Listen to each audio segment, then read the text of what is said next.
Welcome to Film Forum Presents, a podcast featuring special live events recorded at our theater in downtown Manhattan, along with newly recorded interviews, conversations, and intros. In this episode, Film Forum presents the artist Ursula von Rydingsvard and Daniel Traub, filmmaker of the new documentary Ursula von Rydingsvard, Into Her Own, from May 31st, following the film's virtual opening in our virtual cinema.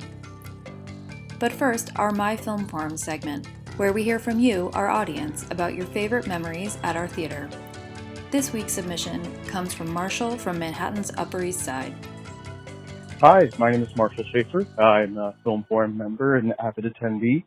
My favorite memory by far at the theater in my 2+ years or so of attending is the Far Out in the 70s series, where I got to revisit a lot of films that I'd grown up on but had only ever seen at home, only really experiencing my own response to it, maybe a family member or a friend, but watching them with an audience full of people who were there for the same reason to rediscover or deepen their appreciation of the film really just added a whole other layer to it for me and opened up new things that I'd never even thought of in those movies.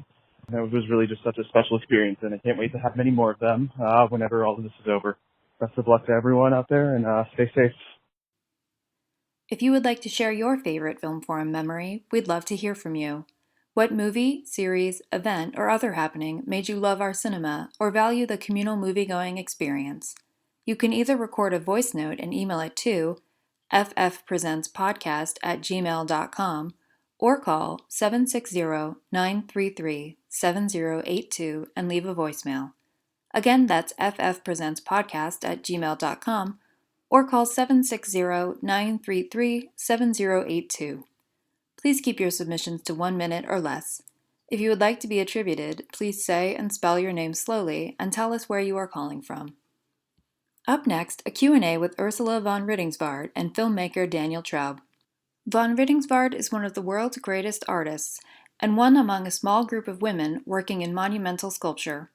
Traub's documentary, Ursula von Rydingsvard, Into Her Own, is currently available for home viewing in our virtual cinema at www.filmforum.org. All rental fees support Film Forum. The Q&A was moderated by Molly Donovan, curator of contemporary art at the National Gallery of Art in Washington, D.C. Please enjoy their conversation.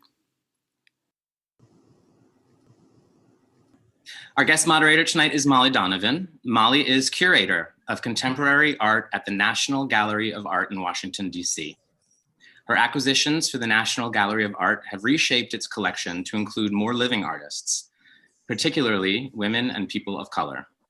Molly's past exhibitions include the artists Linda Benglis, Rachel White-Reed, Barbara Kruger, Andy Warhol, and Christo and Jean-Claude. Her book, The Andy Goldsworthy Project from 2010, documents the British artist's site-specific installation Roof for the National Gallery's East Building, the first commissioned work for the building in 25 years. Welcome, Molly. Thank you for being here today. Thank you so much for having me, Joe. Before we get started, I wanted to take a moment to remember another artist, a friend of Ursula's, in fact, and fellow member of the American Academy of Arts and Letters, and that is Christo, whom you mentioned. He sadly passed away today, and from his studio team's Instagram post, I just wanted to read a quote that they included that is very resonant for today's discussion in regard to Ursula's work. And that comes from a 1958 letter that he wrote right after he escaped from Bulgaria. And he wrote in that letter, "Beauty, science, and art will always triumph." So let's remember that quote when we think of Christo today. Thanks. Thank you for that, Molly. I'm going to bring in our guest filmmaker today. Our guest filmmaker is Daniel Traub. Hi, Daniel. Hello. Hi. Daniel is a Philadelphia-based photographer and filmmaker. Much of his work has focused on border regions and marginalized communities. These include several cities in China, where he lived from 1998 to 2007, and impoverished neighborhoods in North Philadelphia.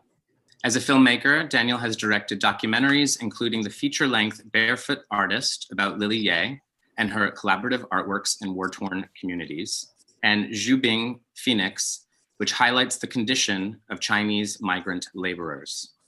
We are very proud to present through our virtual cinema platform Daniel's new film, Ursula von Rydingsvard, Into Her Own, which elegantly showcases Ursula's work while illuminating her extraordinary journey from Germany to Connecticut to New York City, her home for over 40 years. Daniel, how are you? Very good, thank you. And let's bring in our very special guest for this evening. There you are. Hi, Ursula. Hi, Joe. Hi. Ursula von Rydingsvard is our very special guest and the subject of Daniel's film. Ursula is one of the world's most acclaimed artists and one of few women creating monumental sculpture. Her work can be found in the permanent collections of many major museums, including the Museum of Modern Art, the Metropolitan Museum of Art, and the National Gallery in Washington, D.C. New Yorkers may recognize her permanent sculptures in front of Barclays Center in Brooklyn, inside the Queens Family Courthouse, or up at Storm King Art Center in Mountainville. I'm going to leave all of you guys for about 45 minutes, and I'll let Molly take it away. But Ursula, I understand that you do have something you prepared that you'd like to read for all of us. Thank you. Thank you so much. I have sometimes been asked why I make art. It is not a question I find easy to answer with any kind of clarity, but I will try to poke around some possibilities. Why do I make art? Mostly to survive, to ease my high anxiety, to numb myself with the labor and the focus of building my work. Objects or the process by which I concretize my ideas feels so good. Because I invariably, especially with my monstrous pieces, run into intense anxiety, moments from which I have to unravel myself. Because there's a pleasure in it, because there's pain in it, because I endure a hefty load of self-doubt, because I have confidence in the possibility of seeing this work through, because I see life as being full of abominations, because life is full of marvels close to miracles, because I still don't get who I am, because I will never get who I am, because my deepest admiration goes to those who have made art that has interested me, because I want attention from those who make good art, because I need to use both my body and my mind. The labor of my body is what keeps me awake and alive, what numbs me and offers a kind of veneer between me and the things in life which are painful to face. Because the visuals, that which I perceive through my eyes, are an extraordinarily important part of my life. Because I don't want to be doing anything else with my life. That the building of my artwork feels like the most consequential thing I could be doing with my time. Because I can run into a world of my making, both physically and mentally. Because I like working with a group of assistants who become another kind of family. Because I like the daily rhythm of going to my studio. Because it's a place to put my pain, my sadness, because there's a constant hope inside of me that this process will heal me, my family, and the world, because it helps fight my inertia, because I like embroidering around my long ago Polish fantasies, because I can reach into the future with my work, because I constantly need to try to better understand the immense suffering and pain of my family that I never seem to be able to really understand. And also because I want to get answers to questions for which I know there are no answers. Wow. Well, if anyone wanted to know why we needed this film on Ursula, there it is. But we have a lot of questions still, and that's how we got here, talking about this film. So first of all, I wanted to congratulate Daniel for creating this moving portrait of Ursula, letting countless people in on what some have known, namely that Ursula is an extraordinary force of art and an empathic, intense, playful, humble person of genuine conviction. So thank you, Daniel. And Ursula is someone who knows and admires you greatly. This film is so gratifying to watch. It captures you so fully, and it gives me joy to know that more people will see and understand you and your work through this film. So it's just fabulous. I wanted to start by asking the two of you how this film came into being, when you met, what was the origin story? And you can start with either Daniel or Ursula, whoever wants to go first. I'll start. Yes. So I actually didn't know Ursula or her work very well, maybe kind of in the periphery, living in New York at the time.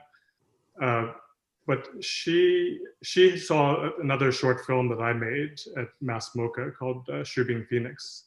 And at the time she was, she had an installation at the Yorkshire Sculpture Garden, which was moving to Venice. And she liked my short film, I take it.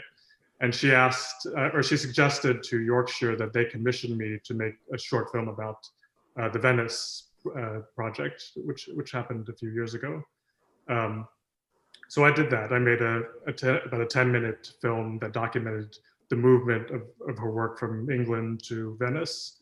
And then once through that process of making that film, I got to know Ursula. I got to know a bit about her work and also about her extraordinary history. And I sort of felt like at the end of making that film, I wasn't really ready to let go of, it felt like there was more for me to explore. And as it turned out, I found out that Ursula's studio was about 10 minutes from where I lived in Bushwick at the time. So I kind of,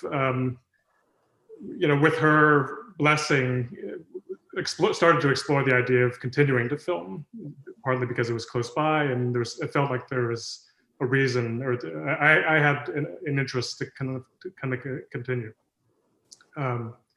And as it turned out, at the time, Ursula was starting a project commissioned by Princeton using copper, which was a material that she had never used before. So all these things kind of came together, and I sort of felt like there was a story there, particularly with her embarking on this project, using a material that she had never made before. And also there wasn't, the more I learned about her, there wasn't a real film yet that had been made. There was quite a few smaller films. So I felt, at the beginning, I didn't really know where it would lead.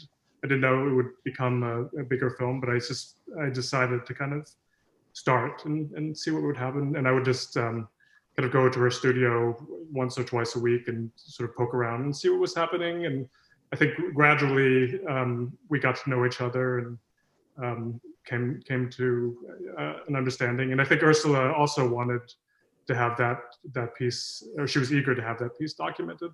So everything kind of came together, and over about a year, that's kind of how it started, just very organically and slowly. Ursula, do you want to tell your side, how it came together for you? Sure. Daniel is a human being that's very, very kind-hearted. And for 3 years, he followed me around my studio, depending on what time he had, the snippets of time that he had. And he asked questions, sometimes the questions that one would expect, but also once in a while he would ask questions that would really run deep. So all of the answers that I give in the film, or many of the answers I give to the film, was I can give to his credit, to his mind, and which is very gentle, and like there was no fear in what you couldn't or could reveal. So I thank him for that enormously, and that it was not a project, we wanted it and we wanted it badly, but we weren't really prepared for it. So we just went on because it seemed like the right thing to do. So for 3 years, that's what we did. And then 2 years passed by because we had financial problems. And once the philanthropic, the Bloomberg philanthropy came on our side, they have people that make films, they have people that edit films, and they helped us financially. So we were able to finish the film. I don't even know that, we would have left it, I don't know where, on some shelf. But so they were really quite important in finishing it off. It's clear that you're both kindred spirits, because you both continue then to go deeper. Daniel, in your filmmaking, you get a taste of something, and if it's not satisfied, you keep going. And Ursula, that's what your work is. This continual intrepid labor towards something of depth, and that conveys completely, both in the presentation of the film and obviously the subject of the film. Ursula, so I'm getting some questions, and a lot of them are about how Ursula makes her work, but one of them I think is it conveys and I'll get to those as I can. One of them though speaks about the vulnerability that Ursula puts out there, and that the film is honoring in many ways. Your raw honesty about a broad spectrum of struggles and challenges. It's very inspiring, and especially right now. I wondered if you wanted to talk about that. I mean, it's always seemed to me that maybe I need to look further myself, but on quick survey, it seems to me that a lot of women, such as Louise Bourgeois, whom I know was an important forebear for you, may be willing to discuss these personal challenges more frequently. And I'm wondering what your thoughts are on that, about the vulnerability, the expression of vulnerability, both personally and in the work, that it comes through. And then Daniel, I'd love to know your thoughts on how you wanted to treat that, because that's a big responsibility. I think vulnerability is one of the biggest gifts that we were ever given as human beings. I think that it enables you to be in a place where you're not supposed to be, where nobody's telling you to be. It just sort of grows out from where you don't know, but it's the one thing that I want to squeeze out of wherever that vulnerability comes in my body, on my mind, that I want to work with vulnerability, because it is not only so complex, but it gives you so many choices, and they're so delicate, they're so soft, and they're not ordering you. So I think that a lot of a kind of honesty but I don't even know what honesty means, because it seems too much as though it's something that you know that you're going to march along with. And I think that vulnerability is the opposite to it. So I think with my works, as big as they are, they don't feel like they oppress, or they don't feel like they want to be the numero uno.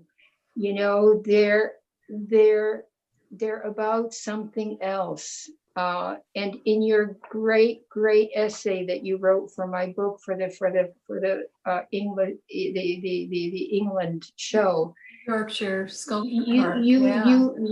you didn't ever say vulnerability, but you always talked about the space between both the physical and the mental.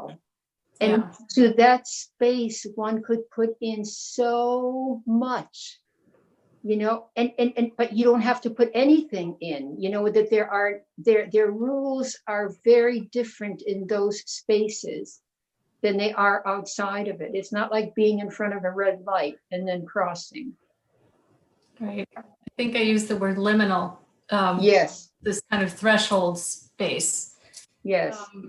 But that's great to hear your thoughts on that. And I'm just wanting to know how, knowing, you know, you knew Ursula well enough after a 10-minute, you know, producing that first film, to know that, you know, this can be, it's a responsibility to present that kind of information in the form of a film. It's very powerful.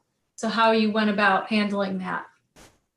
Well, that, for me, the issue of vulnerability, it's certainly not something that I set out to, I want to make Ursula vulnerable. That certainly wasn't how I saw it. I mean, I think it really happened very slowly, actually, because the film unfolded. I mean, the producing of the film took about 4 years, really, 4.5 years until it was completed.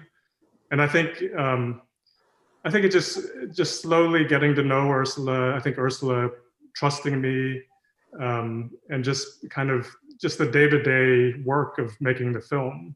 I think I don't really think like that I had in mind to go somewhere. It's more that it just sort of naturally went in that direction based on our interaction and based on, I guess my interest. Like I was sort of, the more I knew about her, the more I saw how she worked, the more I was curious to kind of ask certain questions. And it was also a matter of, I think for me as a photographer and visual artist, I was also very taken with her process, you know, in a way, the probing and the sort of the sense of like uncompromising search.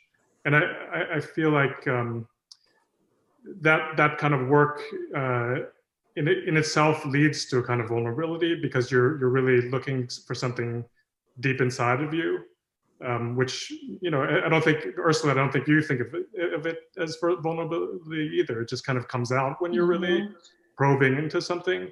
And I feel like making the film also was similar. Like we just kind of worked, and, you know, over this long period, it sort of just naturally went in that direction. And I also want to just acknowledge that, you know, after the first year of filming, Ken Copeland, he's a filmmaker and editor who I've known for a long time, and who's also made many films on artists, worked on films on artists. And after a year of filming with Ursula, I kind of went to Ken, and we started to talk about it, and we kind of collaborated and developed the film. So the film really wouldn't be what it is without his input, and he was the editor for most of the time. So I think it was all these people, Ken and many other people who worked on the film. I think all these things brought it to where it is. And I think, if Ursula, if you remember, in the beginning, you were a little reluctant to make it to be too vulnerable. I think. I mean, you were. You didn't know me all that well, and you were naturally sort of hesitant to reveal too much. And I think you also, part of you wanted it to be more of a sort of professional profile, or but I think it was very slowly that you saw that it would be a stronger and more powerful film if we brought in your background and your history and everything. But I wasn't thinking in terms of a more powerful film. Right. I was thinking of, because yes, I had gotten to know you much better, but you also knew the moment that you could get this out of me, and there were like two moments. One, it was in the studio, and one, it was in my brother's house, that you were able to, I'm sorry, it wasn't my brother's house. It was actually my apartment, that you were able to sort of nip at, especially at the father thing, because that's not something that I would ordinarily talk about too much of anyone. Right. Yeah. I mean, one thing that I didn't want to make the connection, I didn't want to say that your work comes out of your background. And I wanted to kind of make it clear that it's not a one-to-one relationship, but somehow, I felt like we had to go there in order to kind of ground the film. Well, that's one of the striking things to me about the film, is that it is this kind of, it's a weaving of layers of information, one on top of another. It's kind of like Ursula's work. I hate, I don't know if anyone said that yet, but that there's these striations, these strata, and things are not sequential. It's kind of coming and going. And I'm thinking, for example, when Sarah Z is talking about how she tells her students that if art doesn't provide some kind of life support system, that you won't continue making it, and she recognizes that in Ursula, that it is a life supporting system for Ursula. And then, maybe 10 minutes later, there's Ursula saying, I needed to do my work to live. It's not consecutive, so it's kind of balanced in a wonderful way. I thought it was, I'm not a filmmaker, but I thought the way you layered the story with, personal information, but, outside voices, the material methodology of making the work, how the work comes together. All of that is really, it's because the work is rich. So the story is rich. I'm just, I don't know if Ursula, if you felt like that, like the film, I'll go first to Ursula, then I'll come back to you, Dan. That the film itself is a reflection of work. Absolutely. Yeah, but I'm always hoping that it's more than work, that it's, this need to dig in to something that you can't describe or even put into words, but this strong need, to be led by it. The work of the work, in a way, what Mi-Wan Kwan says, like the work of the work. It's more than just the labor. Yes. Yeah. And to tell you the truth, I love the labor itself too. That there is a way that you can kind of, dress yourself in that labor that makes you feel more safe, that makes you feel like you're doing something, that makes you feel like you might, you might discover something doing that. The only thing that sometimes I get And your whole essay was so amazing about this. You know, my connection to wood is that I, you know, I don't even want to work with cedar anymore, you know, and I always look for other materials. But it so happens that cedar is the stuff that enables me to make the best work. And I don't even understand how and why. You know, that there's something about its softness. There's something about the color. It starts off being almost like pinkish white, like as though it's, you know, flesh. And it is not difficult to cut with a circular saw, but obviously one has to do something with it, you know, so that I become interested, you know, or I usually have an idea of what I want, and it usually never ends up being that idea, but at least it's a beginning. You know, you have to have somewhere to start. So it's like, you know, a travel of only you know, you traveling through something that you don't really know what the end is going to be, but you don't want to know really what the end, but you have some ideas about what you need in this particular piece. And maybe those ideas were given to you with the last piece that you made, you know, that you couldn't do that with.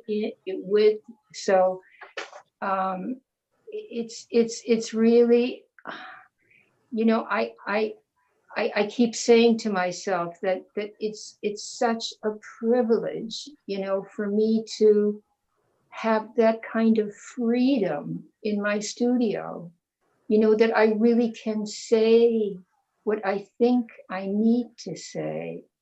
It's such a privilege. Daniel, I'm wondering your thoughts. And I think it really does, like the more I'm talking here, it seems like you guys are so symbiotic in your process, because you said something similar about the making of the film. But going back to this idea that, you know, I'm wondering what your thoughts are on the structure, you know, the weaving of layers of information, the editing, where information comes in, where it doesn't, how you organized it. To make it so that, you know, it wasn't so segmented or siloed where, you know, it's all about the cedar and then it's all about Ursula's biography and Right. It's all of a piece, so that it could be something more meaningful than just those segments. I mean, I think now that I think about it, there is a lot of similarity to, well, at least the making of this film, there was a lot of similarity to Ursula's process, in the sense that, I mean, for Ursula, you never sketch out, you know, a sculpture or make drawings of it. It's really, I mean, observing it's kind of it's unfolding live. You know, you're cutting a board, you're drawing on it, cutting it immediately. The assistants are kind of putting it together. So it's just like this very immediate, intuitive process. For the film, I also didn't, you know, have like an overall outline or sense of a direction of where it was going, other than I think I had this feeling of where, yeah, I had a sense of what was moving me about her process, or what kind of a curiosity of, a sense of what I wanted to know about Ursula. So I think I was following that, you know, following my own intuition. And in terms of the making of the film, it probably went through, I don't know, 20, 30 different versions. So like all the weaving was really just hard, like just labor, you know, Ken Koblin editing many versions and us going back and forth over years. So it was really like this, you know, trial and error, just seeing what would work, what kind of moved us, what felt true to the subject. And that's, you know, I've made some films like that, but I've also made films that are more planned out. But I guess it's definitely harder this way, I would say, because you make a lot of mistakes, and it's so labor intensive. I think you're right in the sense that there is some kind of parallel with Ursula's structurally. Yeah. I just wanted to tell you, that it's not often that two people get together in a way where they find this place and want, to get the same thing done. And where so much cooperation happened, between the two of us for so many years.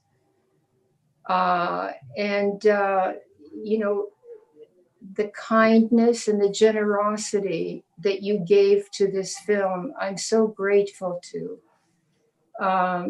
And I smile every time I see your daughter. That's so beautiful. So Thank you. Well, I want to say the same. I'm so grateful to have had the opportunity that you've let me make this film, and I certainly learned a tremendous amount, and it's it was very, very inspiring watching how you work, and it's helped my own process and my own work.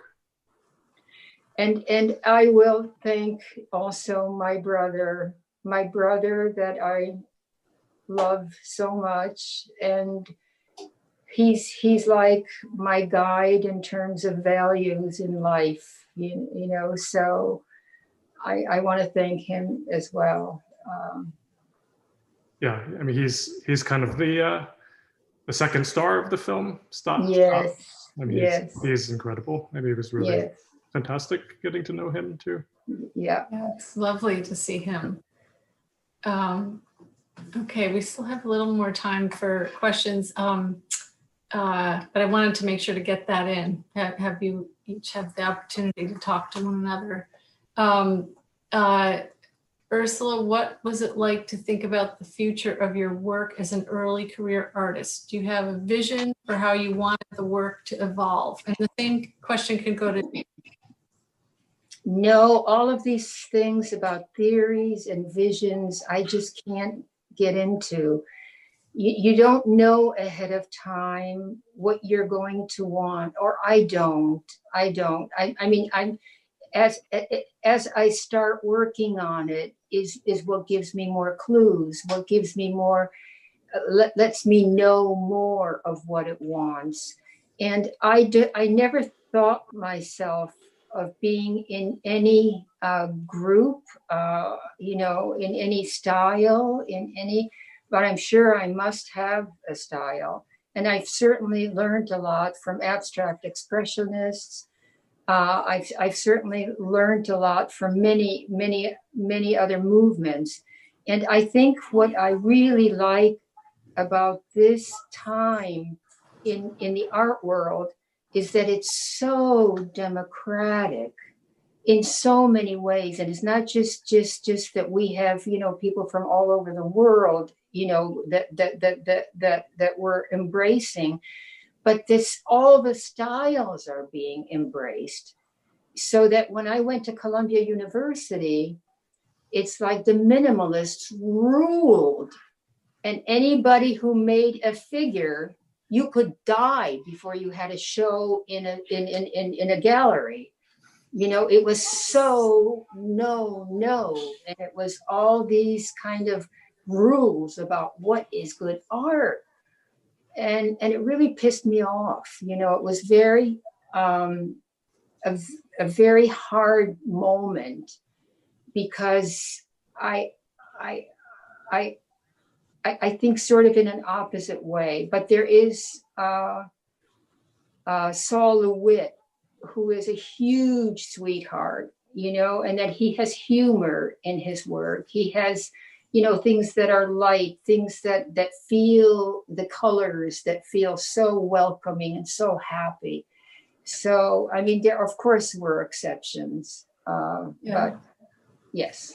No, that's great. And that's a great way to finish up. The plurality of your expression is, complete in this film. It's really beautiful to see it all lay out for the viewer. I can watch it a lot. I can watch it endlessly. This is a classic, an instant classic. And we're all delighted to have seen it and to have it roll out for more viewers. So thank you. And Thank you, Thank you, Molly. Molly. Thank you you. so much. Thank you for listening to Film Forum Presents. Special thanks to Molly Donovan, Courtney Childress, Sabrina Lewis, Grace Hong, and the team at Gallery Lalonde and Icarus Films for making this episode possible. If you like what you just heard, please be sure to subscribe to get future episodes and rate and review so that more movie lovers can find us. Film Forum is an independent nonprofit cinema, and our doors have been kept open for nearly 50 years thanks to the invaluable support of our members and donors. Please visit www.filmforum.org for details on membership, as well as information and showtimes for our current programming. See you at the movies.